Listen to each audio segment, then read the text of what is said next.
২৪-এর ১৮ জুলাই গণমাধ্যমকে ব্যবহার করে সারা দেশের সামনে আন্দোলনের সমন্বয়কদের ভিলেন বানানোর চেষ্টা করা হয়েছিল।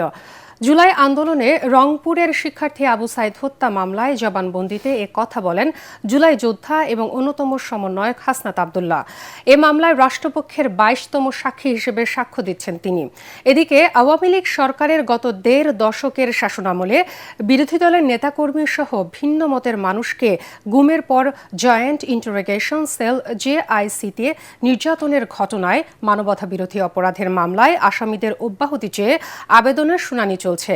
ক্ষমতাচ্যুত প্রধানমন্ত্রী শেখ হাসিনা এবং তার প্রতিরক্ষা বিষয়ক সাবেক উপদেষ্টা অবসরপ্রাপ্ত মেজর জেনারেল তারিক আহমেদ সিদ্দিক সহ এই মামলায় আসামি ১৩ জন। এর মধ্যে DGFI এর সাবেক ৫ জন মহাপরিচালক সহ ১১ জন সেনা কর্মকর্তা আছেন। ১৩ জনের মধ্যে গ্রেফতার থাকার কথা ৩ আসামি মেজর জেনারেল শেখ মোহাম্মদ সারোয়ার হোসেন এবং ২ জন ব্রিগেডিয়ার জেনারেল মাহবুবুর রহমান সিদ্দিক এবং আহমেদ তানভীর মাজাহার সিদ্দিকীর উপস্থিতিতে অভিযোগ গঠন থেকে আসামিদের অব্যাহতি চেয়ে আবেদনের শুনানি চলছে ট্রাইব্যুনাল ১-এ। শুনানিতে আসামি পক্ষের আইনজীবী বলেন, সাবেক ব্রিগেডিয়ার জেনারেল আবদুল্লাহ হিল আমান আজমিরকে গুম করার পর ২১ ফুট বাই ১৭ ফুট আয়তনের ঘরে রাখা হয়েছিল।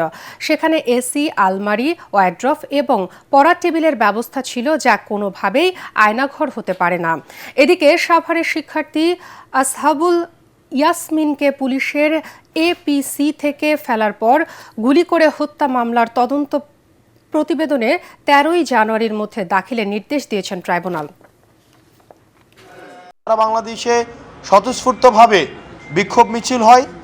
সেই বিক্ষোভ মিছিলে রংপুরে আবু সাইদকে ক্যাম্পাস কম্পাউন্ডে গুলি করে হত্যা করা হয় এবং চট্টগ্রামে আমাদের ওয়াসিমকে, ছাত্রদলের ওয়াসিমকে কিভাবে নৃশংসভাবে হত্যা করা হয় ছাত্রলীগ গুলি করে।